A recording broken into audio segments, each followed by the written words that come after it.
วิดี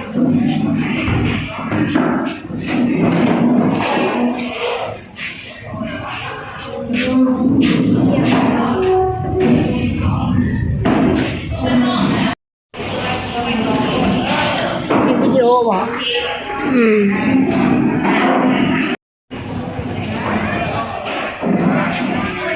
อันนี้มันเตรียมงานเด้อพี่น้องเตรียมงานบุญเนาะมีทั้งนักเรียนและก็ญาติครูไอ้จัวเนาะเพิ่นอันตกแต่งเต็นที่ว่าเขาจะเฮ็ดบอนรับแขกเนาะอยู่ที่โรงเรียนมอสสวรรค์พี่น้องบุญผาป่าสามัคคีเด้อมาเด้อมาร่วมบุญนำกันเด้อเตรียมสถานที่ตอนนี้ห้องนี้บนเพิ่นชั้นเขาบ่นี่ได้บ่สิบอันนี้เป็นอาคารที่เพิ่นบูรณะเนาะยังบ่สำเร็จ 100% พี่น้อง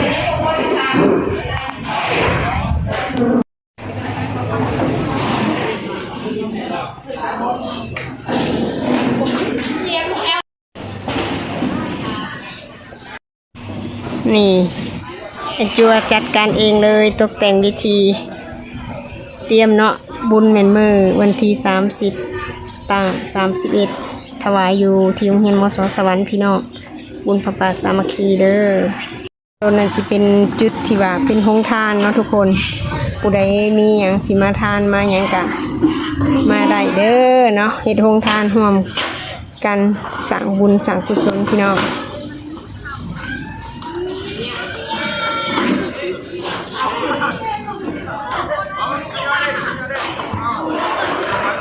บุญจากใครจะมีนักเรียนมาช่วย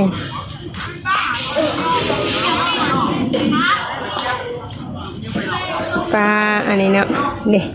เตรียมบุญพี่น้องส่วนโซนนั่นก็สิเป็นบ่อนโรงทานเนาะผู้ใดมีอาหารมีอย่างต่างๆก็มาตั้งเรียนได้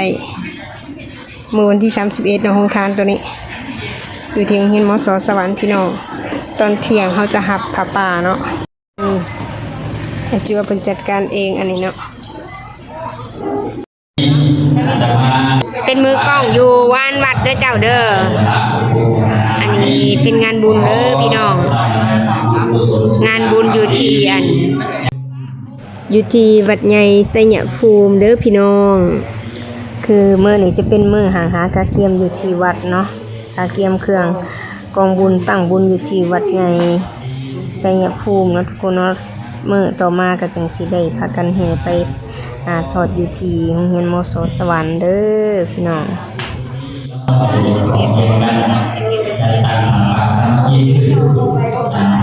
เป็นการบูรณะโรงแรมโรงเรียนเป็นประโยชน์ของบ้านโรงเรียนเป็นสิ่งที่จำเป็นที่เราดูแลรักษาศาสนาของการที่ก็บริการต้นแบบโรงเรียนมสสวรรค์น้อยสยมสมบูรณ์สวรรค์เป็นโรงเรียนรักของแห่งสวรรค์นี่มันได้อยู่ทางเส้นทางนี้ก็มาเฮ็ดเวียกสาธุขอให้บุญรักษามาทุกคนสุขสบายใจเพื่อนเย็นเป็นสุขเย็นเป็นสุขที่สุขขึ้นประทานโอเปร่าการเรียนข้าวพออยู่ดี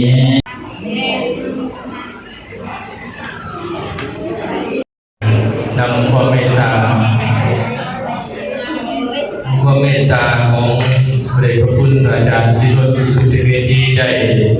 ทำอนุโมทนาประกาศในชื่อในนามอันนี้เป็นกมาโมเนาะมีทั้งผู้ปกครองนักเรียนและก็นักเรียนเนาะพากันมาโมบุญในเวลานี้ก็อยู่ที่วัดเนาะตอนนี้มื้อนี้แม่นเป็นมื้อตั้งมื้อโฮมเพิ่นได้มาโมอยู่วัดแล้วก็มาฟังเทศน์เนาะมื้ออื่นก็สิมีการตักบาตรตอนเช้าใส่บาตรแล้วก็แห่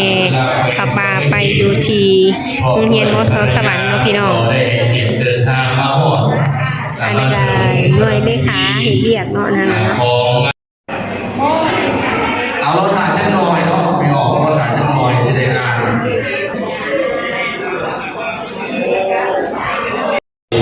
ส่วนความปรารถนา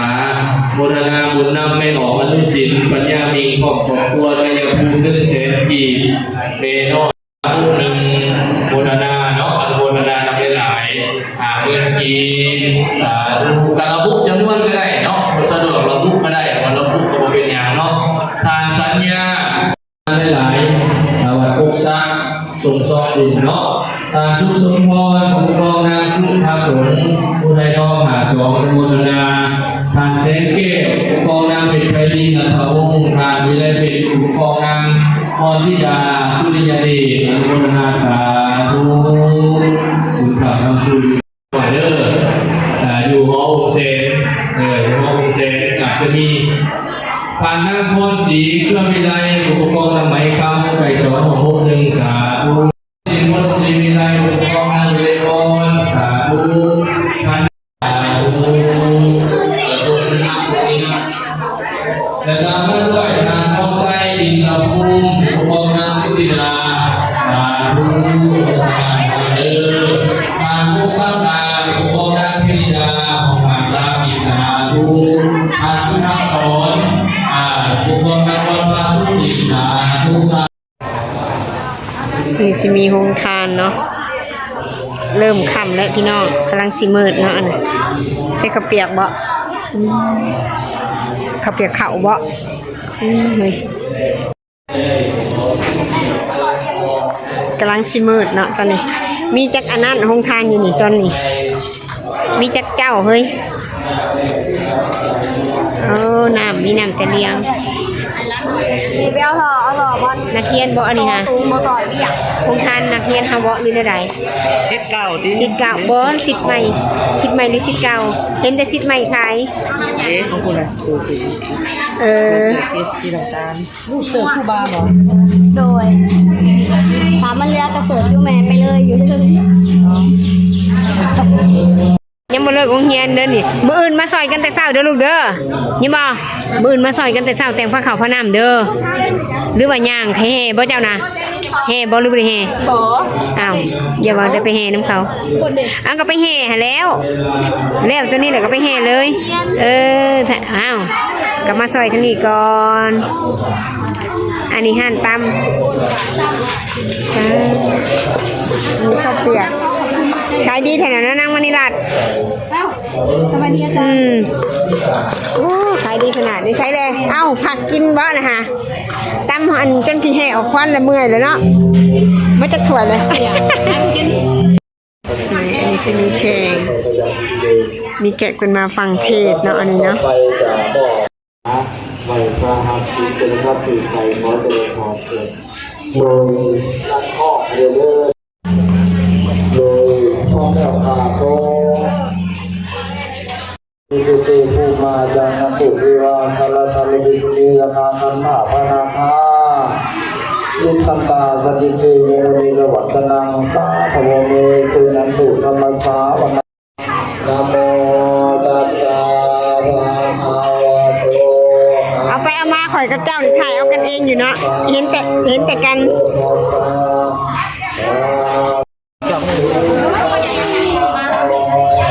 เป็นพันน้ำเนาะ ได้มีดเนี่ยเป็นมีดในมีดบอสซีไปฝังอย่างนั้นเลย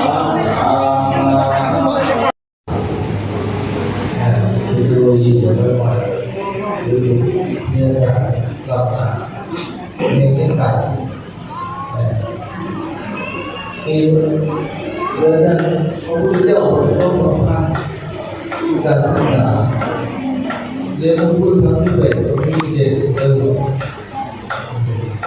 mengumpul tiga tiba. Pelaku saja dibaca, pelaku saja orang ibu dia tak susah. Orang orang, jadi kalau berkat dari dia pun orang. Đây là lao về nó và là gì rồi đây nên yên chỗ mà những cái hoa nào ban cái gì bộ cái suy liên thiên các cái gì cùng thoáng liền sáng cái nhái thoáng tôn phải cái nhái là phải nhái thoáng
อนนี้เนาะก็แม่นมาฮอดโรงเรียนแล้วเด้อเนาะกองผ้าป่า เลย เราเพิ่นก็ได้มาถึงแล้วเนาะอันนี้ก็สิเป็นโรงทานพี่น้อง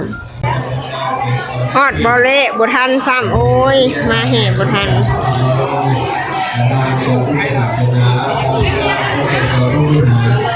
ศึกษาให้ลูกให้หลานเนาะเรียนโมทนาบุญนำได้หลายเด้อ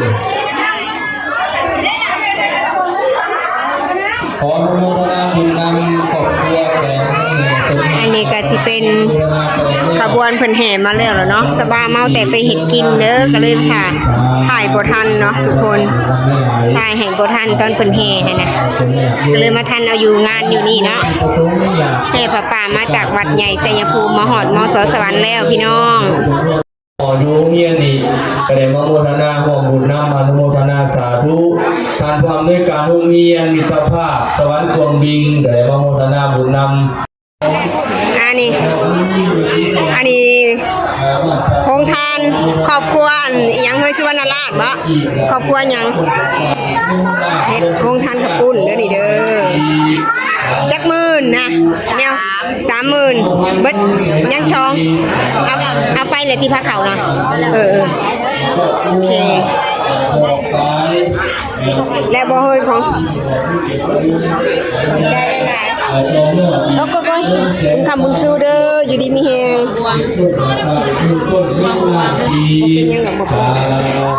ก็จะแซ่บคือแท้นางสาวยังอันนี้ค่ะเฮ็ดยังชุดเจ้าน่ะเฮ็ดยังฟ้อนบ่หรือแห่คันวงเบงทั้งแห่ทั้งฟ้อนทั้งแห่ทั้งฟ้อนเฮ็ดหน้าที่บัดนี้มากินเนาะเฮ็ดหน้าที่ผู้บริโภคสาวงามมส.สวรรค์ทั้งแห่ทั้งฟ้อนสบามาบ่ทันเลยนี่เด้อเสียดายจังสายคนงามเนี่ยเห็นยังอันนี้ค่ะฟ้อนบ่เจ้าขนมเบงสบายดีคนงามจับขันหมากเบงเสียใจบ่ได้ถ่ายวิดีโอมาก็ไปประทานเป็นบ่มาถึงเงินครัวอยู่เงินครัวเลยบ่ได้ถ่ายนี่ค่ะโอ้ยไผถ่ายนี่บ่มีผู้ถ่ายเยอะอาจารย์มีดำมีแต่จำมีดำค่ะโอ้ยมีแต่จำมีดำถ่ายผู้เดียวป้าโฮงทานกับเป็นนักเรียนและกินหลายๆเป็นนักเรียนแล้วก็สั่นอาหารการกินนี่โฮงทานนางบุ้ยเรียนโฮงทานอย่างนี้อาหารหลากหลายมีข้าวจีแล้วก็มีเนาะขั่วมีจะน้อยซิซิมขั่วมีเด้อป้ามีน้ำอีกเนาะนี่น้ำหวานน้ำยังอันนี้เลยโอ้เป็นสีเขียวเนาะโอ้อันนั้นน้ำมะพร้าวแซ่บมีแต่เนื้อแซ่บสิกินน้ำไผ่แล้วคือหลายอย่างแทบุญนะป้าหูทานกับหลายปนานย่าอุกใจยันบ่มีแนวให้แขกกันกินอุกใจรอบ่เล่นแล้วโอ๊ยอุ่นใจเด้ว่าสั่นบุญคำบุญสู้เด้อเจ้าศรัทธาทั้งหลายอยู่ดีมีแฮงโศกมันร่ำรวยซื้อได้ขายมันอันนี้เป็นเจ้าภาพนำกันเนาะอยู่เฮียนมส.สวรรค์บุญผาป่าเพิ่นมาทอดถวายแล้วพี่น้องนี่นะตรงนั้นอนุโมทนาบุญนำในออกเพลงโมทนาบุญนำหลายๆสายทานศรัทธาออกตนญาติโยมอนุโมทนาบุญนำเมจันหอมบ้านหัวเมืองเหนือโมทนาบุญ100,000 กีบแม่วิไลพรบ้านโพไซโมทนาบุญอีก100,000 กีบสาธุประเดชพระคุณพระอาจารย์100,000 กีบสาธุอนุโมทนาบุญนำทานคำผุยศรีบุญเฮืองว่าการหักษาการเนาะขออภัยหักษาการเจ้านครไกรสอนผู้มีหารเพิ่นก็ได้มาโมทนาบุญนำได้ไม่ได้ชื่อผู้ใดตกก็มาบอกตื่นเด้อประเดชพระคุณพระทานใหญ่สมบูรณ์สิริปัญโยเพิ่นก็ได้เมตตามาต่อยอดบุญกุศลนำตื่มอีก500,000 กีบสาธุอนุโมทนาบุญนำหลายๆจัดเลี้ยงซอยเด้อเจ้าบุญศีลมันตกตัวใดจะรับผิดชอบเด้อสื่อผู้ใดบ่ครบก็มาบอกได้เด้อให้ออกเด้ออนุโมทนาทานนางวาลีรัศพลผู้กองเจ้าสมศักดาเดชวรศักดิ์หอ63อีก50,000 กีบสา สานังสัพพะ สบายดีก็นำหัวบัวขอบใจลูก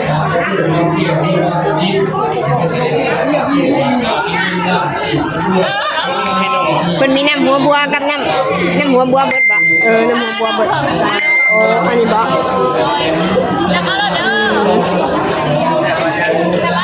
แซ่บเต้นแนวแซ่บเอาแล้วกระเลมก็มีเด้อพุ่นน่ะเอ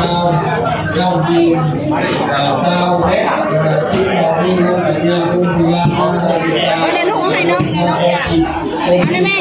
อ้าวบอกกะเอาจับเอาได้ไหมลูกแม่กับบุ้มีมือเอาให้นะ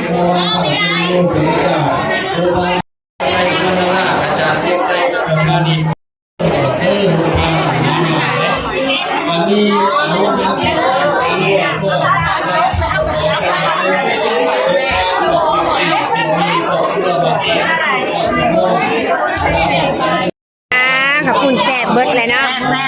เบิดแล้วมันว่าขายดีขนาดเลยเฮ็ดมาจาก10,000เอ้ยหลายขนาดเลยนะพุ่นน่ะ20,000ผู้ขายซอยกับพุ่นน่ะทักทายสวัสดีอันนี้ตนกสอบเด้อพี่น้องอันตนกกับผลไม้เห็ดทุ่งทานเนาะอาหารน้ำจากโกดังตนกสอบ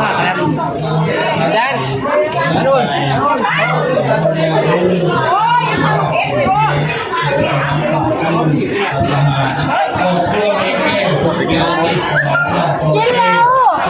ให้เกิดความมูคุณ โอ้คนมีอันนี้มีสปาเกตตี้แซ่บๆพุ่นน่ะ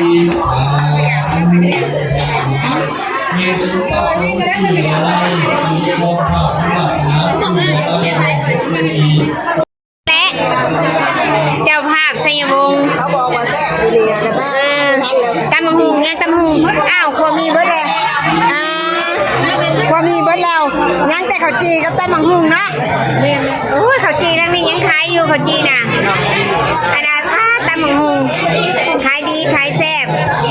โรงทานครอบครัวชัยวงศ์เด้อนี่เด้อพร้อมด้วยเอ้ยน้องเบิดทุกคนนี่มา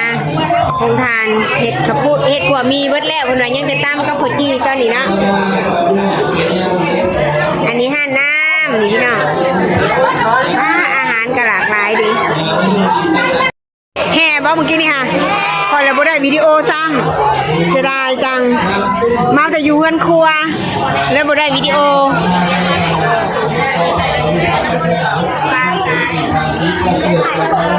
คนก็หลายอยู่เด้เนาะ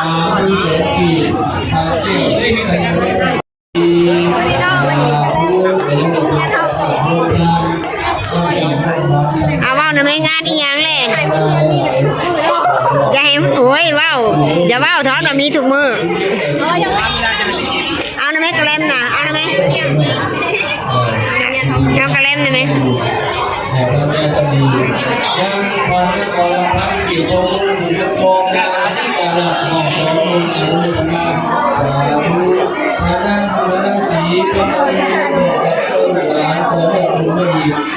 ขายดีขนาดเลยนี่สบายกันยังฮะโอ้ยหลายคนหักเอาสำนักพ่อเด้อนี่เด้เจ้าภาพเพิ่นเด้อนี่เด้อขออนุญาตแจ้งยอด แป๊บนึงเอ้ยสิถ่ายรูปให้เด้อมันได้แต่วิดีโอเมื่อกี้นี่ค่ะเบิ่งเอารูปกันตอนนี้ได้ยอดตั้งใจดูกี่ใจดูใส่มีโรงทานเบิดอันนี้ค่ะน้ำโอ้บ่เห็นหน้าเห็นตาได้นี่ค่ะกระแลมบ่โอ้เนาะมาโดย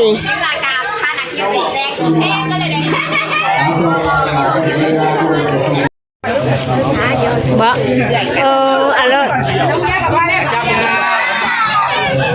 อันนี้ทางนี้เนี่ยไม่ยั้งอันนี้ค่ะใช้น้ำหวานบ่เฮ็ดได้โอ้ยยังมีทองใส่ดิเบิ่งที่ไทยอันนั้นทั้งทานทั้งกินได้นี่ค่ะ นึกว่าโทรแจ้งยาโนอีลิสมันยังว่าลูกศิษย์เฮ็ดได้นี่ฮะคอยสิท่านชุมนี่อยู่บ่นี่ฮะลูกศิษย์นะสิท่านจุนี่อยู่บ่จังได๋ต่อคิวก็เบิดเลยค่ะจ้องไว้ไผเด้อลูกอันนะคะเด้ออันนี้ก็สิเป็นโซนผ้าเข่าของยาคูเนาะพี่น้องเพิ่นสิมีจัดผ้าเข่าให้ยาคูสันเพนห้องหนึ่งก็10 โต๊ะเนาะแล้วก็มีอีกห้องหนึ่งสำหรับรับแขกผู้ใหญ่ที่มาร่วมงานเนาะทุกคนเนาะอันนี้สิเป็นอาหารเพนเด้อพี่น้องจากศรัทธาอันผู้ปกครองแน่เนาะมาช่วยกันแล้วก็ศรัทธาของโรงเรียนเฮาเนาะที่ว่าจัดผ้าเข่าให้เพิ่นได้สันเพนถือว่าหลังจากที่ได้มาทอดถวายผ้าป่าแล้วก็สันเพนแล้วก็ถือว่าเป็นการสำเร็จเสร็จสิ้นเนาะพี่น้องเนาะอันนี้สิเป็นการถวายทอดผ้าป่าสามัคคีอยู่ที่โรงเรียนมส.สวรรค์เด้อพี่น้องเพื่อสร้างสมทบทุนในการบูรณะก่อสร้างอาคารเรียนเนาะจ้าโอเคเนาะสำหรับคลิปนี้ก็สิขอจบเพียงเท่านี้ก่อนเด้อพี่น้องเด้อขอมขอบใจทุกกำลังใจที่เข้ามาให้กำลังใจแล้วก็ให้การรับชมเด้อเจอกันคลิปหน้าเด้อสำหรับคลิปนี้บ๊ายบายพี่น้อง นิมนต์พระในตามหน้าคณะสงฆ์เป็นประธานหับเขาหน่อยเอาสาธุสาธุสาธุสาธุอนุโมทามิสาธุและขาหน่อยอยากประลบน้อยหนึ่งพอทักและเกี่ยวกับปัจจัยนี้ขาหน่อยได้เค้นได้ถวายให้พระเดชพระคุณพระทานได้เป็นองค์ฮับให้เกิดบุญเกิดกุศลให้แก่เจ้าภาพธรรมวโรประธานอบสนครพร้อมด้วยคณะนี้ขาหน่อยจะได้นำปัจจัยดังกล่าวนี้ไปสมทบใส่ในการก่อสร้างอาคารเฮียนนี้ถ้าหากว่าพระเดชพระคุณพระทานมีอันใดบ่เห็นบ่ควรก็ขอให้พระทานได้ทักท้วงขึ้นในทางกลางระหว่างสงฆ์และออกตนญาติโยมนี้กันหน่อยถ้าหากว่าเห็นดีแล้วก็ขอให้พระทานได้ชื่นชมโมทนาสาธุการนำพวกหมู่เขาหน่อยทั้งหลายด้วยเถิดสาธุหันหน้าไปพุ่นบัดนี้มีออกทายรูปน้ำยาทานเพิ่น